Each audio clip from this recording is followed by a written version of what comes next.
ಓಂ ಶ್ರೀ ಗುರುಬಸವಲಿಂಗಾಯ ನಮಃ. ಸರ್ವರಿಗೂ ಶರಣು ಶರಣಾರ್ಥಿಗಳು.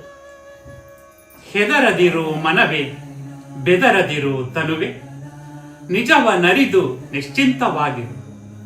ಫಲವಾದ ಮರಣ ಕಲ್ಲು ಹಿಡುವರೊಂದು ಕೋಟಿ, ಎಲವದ ಮರಣ ಹಿಡುವರಾರನು ಕಾಣೆ. ಭಕ್ತಿಯುಳ್ಳವರ ಬೈವರೊಂದು ಕೋಟಿ, ಭಕ್ತಿ ಇಲ್ಲದವರ ಬೈವರಾರನು ಕಾಣೆ. ನಿಮ್ಮ ಶರಣರ ನುಡಿಯೇ ಎನಗೆ ಗತಿ ಸೋಪಾನ ಚೆನ್ನಮಲ್ಲಿಕಾರ್ಜುನ. ಕನ್ನಡದ ಮೊಟ್ಟ ಮೊದಲ ಕವಯತ್ರಿ ಜಗನ್ಮಾತೆ ಅಕ್ಕ ಮಹಾದೇವಿಯವರ ವಚನವನ್ನ ಸ್ಮರಿಸಿ ಶರಣು ವಿಶ್ವವಚನ ಫೌಂಡೇಶನ್ ಆಯೋಜನೆಯ ವಿಶ್ವವಚನ ರಸಪ್ರಶ್ನೆ ಥಟ್ ಅಂತ ಉತ್ತರಿಸಿ ಭಾಗ 157ರ ಕಾರ್ಯಕ್ರಮಕ್ಕೆ ಸರ್ವರಿಗೂ ಶರಣು ಸ್ವಾಗತ.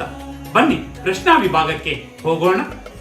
ಮೊದಲನೆಯ ಪ್ರಶ್ನೆ, ಹೇಮಗಲ್ಲ ಅಂಪ ಶರಣರ ಕೃತಿ ಯಾವುದು?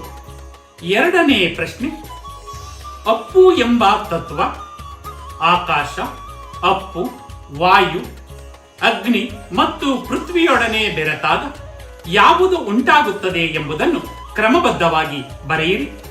ಮೂರನೆಯ ಪ್ರಶ್ನೆ, ಯಾವ ಹುಳು ತನ್ನ ಸಾವನ್ನು ತಾನೇ ತಂದುಕೊಳ್ಳುತ್ತದೆ?